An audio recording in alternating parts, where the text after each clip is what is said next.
friends, today we will discuss about parts of flower.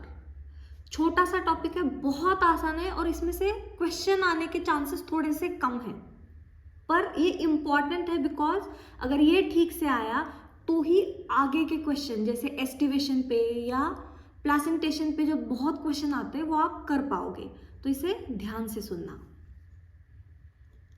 पहला part of flower वो हम discuss करेंगे, that is thalamus. Thalamus is actually part of a stalk of a flower. Stalk का जो distal dilated part होता है ना, that is called as thalamus. और थैलामस के ऊपर ही बाकी फ्लावर के other whorls are arranged. So swollen part of stalk of flower where different flower whorls are arranged is thalamus. अगर ये डायग्राम देखें तो इसमें this part is stalk of flower and this dilated part is thalamus. अब देखो thalamus के ऊपर ही this structure is placed on thalamus. This structure, everything is placed on thalamus. So what are the other whorls of flower? Let's try to know. There are 4 whorls of flower. पहला calyx, दूसरा corolla, तीसरा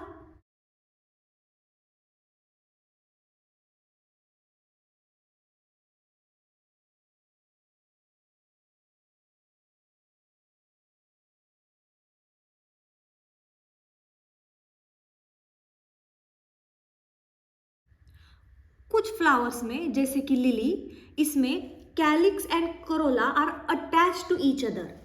इसे कहते हैं perianth. Perianth इसका example है lily. इसमें calyx और करोला एक दूसरे से अटैच्ड होते हैं. ठीक है, let's see a picture of flower. देखो ये तो हो गया अपना थैलामस. इसके ऊपर जो ग्रीन प्रोटेक्टिव पार्ट है, ये ग्रीन पार्ट है जिसका फंक्शन है protection. This green part is calyx. This colourful part, this attractive colourful part, this is Corolla. ये जो सैक लाइक स्ट्रक्चर है और उसको ऐसे एक स्टॉक कनेक्टेड है, दैट इज योर एंड्रोशियम. और ये स्ट्रक्चर है, ये मिडल में जो स्ट्रक्चर है दैट इज योर गाइनोशियम. ठीक है, अब एक एक स्ट्रक्चर को डिटेल में पढ़ते हैं. पहले शुरू करते हैं the outer most structure, calyx. Calyx is a green leaf like structure. इसका काम है to protect the flower in its bud stage. Single member of calyx is called as sepal. अगर सेपल्स एक दूसरे से जुड़े हुए हैं, if the sepals are attached, sepals are fused, we call it as gamosepalous condition. If sepals are united, we call it as gamosepalous condition. और अगर sepals fuse नहीं है, sepals are free, that is polysepalous condition. Gamosepalous and polysepalous conditions. ठीक है, तो इसमें question इतना ही आ सकता है कि गैमोसेपैलस क्या है, पॉलीसेपैलस क्या है. ठीक है, नेक्स्ट है corolla. Next accessory part of flower is corolla. This is actually the bright coloured attractive part of flower और इसका फंक्शन है to attract insects for pollination. इसके सिंगल मेंबर को पेटल कहते हैं. अगर कैलिक्स के सिंगल मेंबर को हमने सेपल कहा तो कोरोला के सिंगल मेंबर को हम पेटल कहेंगे. अगर पेटल्स फ्यूज्ड है, पेटल्स अगर यूनाइटेड है तो हम उसे कहेंगे गैमोपेटैलस कंडीशन. और अगर पेटल्स फ्री है तो हम उसे कहेंगे पॉलीपेटैलस कंडीशन. ठीक है, वहां पे क्या था, गैमोसेपैलस था, यहाँ पे गैमोपेटैलस है for United. And for free member क्या है, वहां पे पॉलीसेपैलस था, यहाँ पे पॉलीपेटैलस है. ठीक है, next structure of flower that is reproductive structure. It is the male part of the flower, that is androecium of the flower. Androecium of the flower is represented by stamen. Stamen के 2 part होते हैं. ये sac like structure that is anther, और ये filament, ये stalk like structure that is filament. अब इसमें anther को हमने प्रीवियस वीडियो माइक्रोस्पोरोजेनेसिस, इस वीडियो में बहुत डिटेल में डिस्कस किया है, तो यहाँ पे हम सिर्फ फिलामेंट देखेंगे। फिलामेंट एक स्टॉक लाइक स्ट्रक्चर है जो एंड्रोशियम को या स्टैमेन को फ्लावर से कनेक्ट करता है। ये लेंथ ऑफ स्टॉक एक पर्टिकुलर फ्लावर में ऑलमोस्ट लगभग सिमिलर होती है, ठीक है। फिलामेंट की लेंथ एक पर्टिकुलर फ्लावर में लगभग सिमिलर होती है, लेकिन यहाँ पे दो एक्सेप्शंस है जिसमें उसी फ्लावर में फिलामेंट की लेंथ अलग अलग हो सकती है, and the exceptions are salvia and mustard. What are the exceptions? Salvia and mustard. Salvia and mustard में filament length varies within the flower, और जहां कहीं एक्सेप्शन है वहां स्कोप फॉर एमसीक्यू। तो तुमको ये दो नाम याद होने चाहिए, कौन से? Salvia and mustard. क्या स्पेशलिटी है इसकी? तो the length of filament varies, salvia और मस्टर्ड में लेंथ ऑफ फिलामेंट वैरीज, ठीक है। अब इसके अलावा अगर एंड्रोशियम किसी पेटल से फ्यूज्ड है तो हम उसे कहेंगे इपीपेटालिस कंडीशन, फॉर एग्जाम्पल ब्रिंजल। और फिलामेंट अगर पेटल से अटैच है, एंड्रोशियम कहा मैंने पहले, अगर मोर स्पेसिफिक बात करनी हो तो एंड्रोशियम का कौन सा पार्ट? फिलामेंट। फिलामेंट अगर पेटल से अटैच्ड है तो हम उसे कहेंगे इपीपेटालिस कंडीशन, फॉर एग्जाम्पल ब्रिंजल, बैंगन की सब्जी। मुझे तो बैंगन की सब्जी बहुत पसंद है। बैंगन के फ्लावर कैसे होते हैं? इपीपेटालस। मेरी फेवरेट सब्जी के फ्लावर्स कैसे हैं? Epipetalous. That means filament is attached to the colorful beautiful structure of the flower. Filament is attached to petals of the flower. किसमें? फेवरेट सब्जी ब्रिंजल, बैंगन की सब्जी ब्रिंजल में। दूसरी कंडीशन है जिसमें filament is attached to perianth, that condition is epiphyllous. That, और ये दिख के आता है लिलीज में। इससे पहले हमने लिली देखी थी, कहाँ? पेरियांथ का एग्जाम्पल थी। पेरियांथ मतलब कैलिक्स और कोरोला एक दूसरे से अटैच्ड है, इसका एग्जाम्पल था लिली, ठीक है। और अब इस पेरियांथ को ही, इसी पेरियांथ को जब फिलामेंट अटैच होता है तो लिली में ही ये दिखता है कि पेरियांथ से फिलामेंट भी अटैच्ड है, and that condition is called as epiphyllous condition, ठीक है। अब देखो यहाँ पे कंफ्यूजन का क्या स्कोप है पता है? एक है इपीफाइलस और एक है इपीपेटालस वर्ड और दूसरा है गैमोपेटालस वर्ड।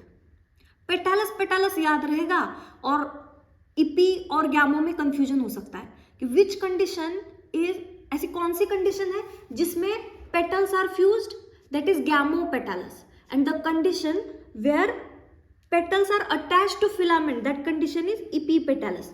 तो इसमें कंफ्यूजन नहीं करना है कभी भी, इसमें कभी भी कंफ्यूजन नहीं करना है।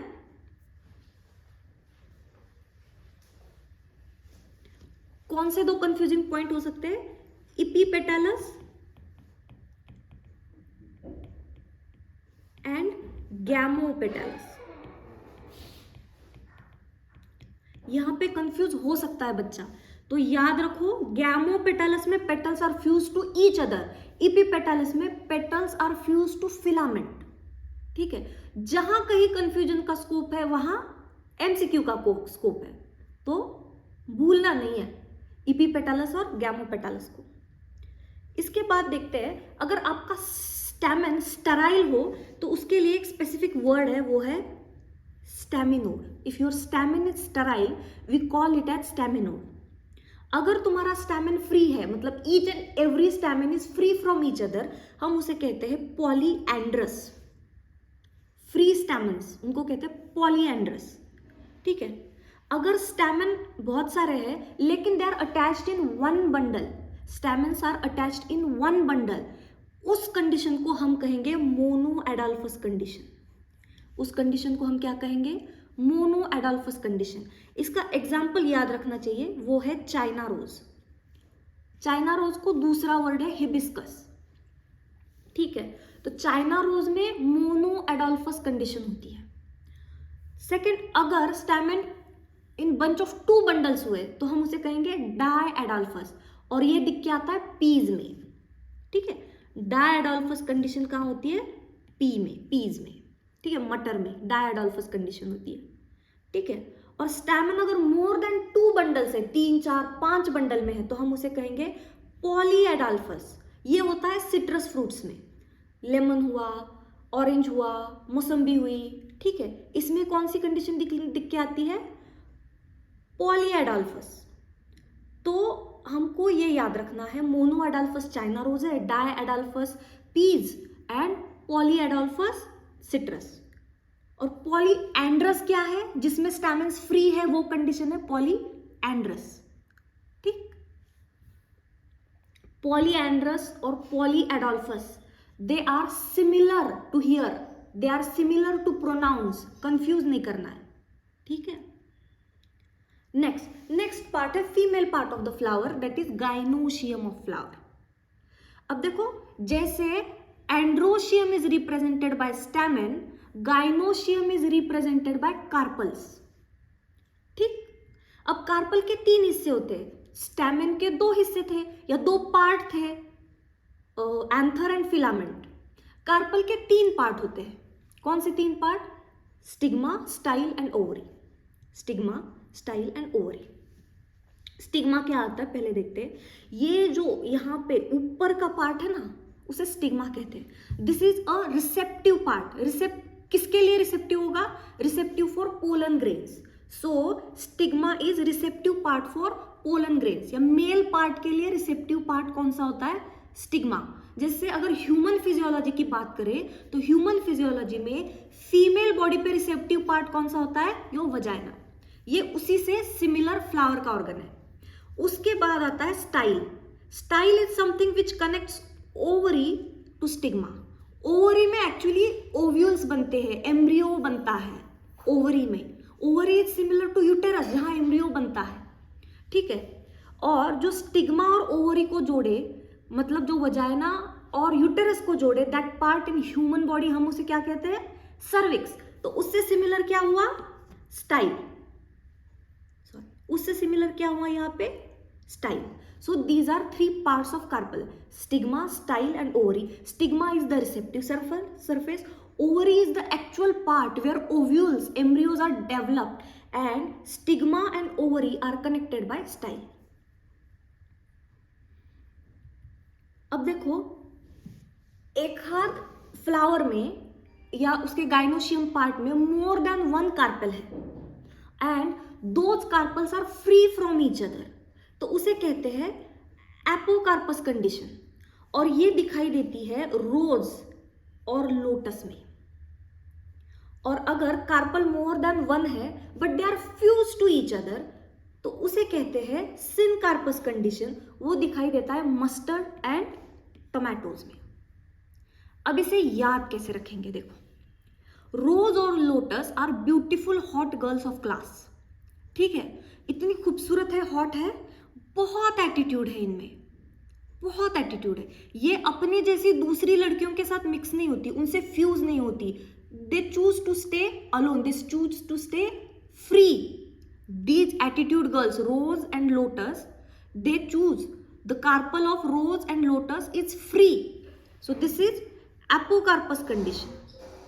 And other flowers, that is mustard and tomato, ये सीधी सादी लड़कियां किचन में रहती है और अपने जैसी सारी लड़कियों को समा लेती है और उनके साथ फ्यूज कर लेती है, मस्टर्ड एंड टमाटर। सीधी लड़कियां, सीधी, syncarpous condition, syncarpous condition, mustard and tomato, सीधी लड़कियां, syncarpous condition, more than 1 carpel are fuse together, kitchen में रहने वाली सीधी, mustard and tomato. So examples of apocarpous are rose and lotus, example of syncarpous are mustard and tomato, ठीक है। हमने अब देखे 4 पार्ट्स ऑफ फ्लावर। अब हम देखते हैं ओवरी। ओवरी क्या है? ओवरी में ओव्यूल होते हैं and ovules are attached to flattened cushion like structure, that is placenta. कहने का मतलब ये है कि ओवरी के अंदर जो ओव्यूल्स बनते हैं वो ओवरी से प्लासेंटा के थ्रू कनेक्ट होते हैं, एग्जैक्टली लाइक ह्यूमन एम्ब्रियोलॉजी। कैसे? जो यूटेरस के अंदर एम्ब्रियो बन रहा है वो यूटेरस से प्लासेंटा से कनेक्ट होता है, यहाँ पे भी ओव्यूल ओवरी से कनेक्ट होता है, उस स्ट्रक्चर को हम प्लासेंटा ही बुलाते हैं फ्लावर्स में भी। ठीक है, यहाँ पे हमने 4 वर्ल्स ऑफ फ्लावर फिनिश किए।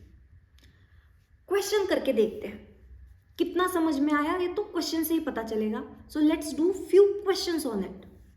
देखो, असर्शन और रीजन, समहाउ बच्चों को ये क्वेश्चन बहुत टफ लगता है, हालांकि ये टफ है नहीं, इट्स सिंपल। अगर आपको कॉन्सेप्ट अच्छी आती हो तो every question is simple, it's simple, nothing is tough. Assertion ये है, in some flowers like lily, perianth is a term used when calyx and corolla are not distinct. बात तो सही है, when calyx and corolla are fused that is called as perianth, और उसका example है lily. Reason देखो, calyx and corolla are reproductive organs, no they are accessory organs. तो इसमें assertion is right but reason is false.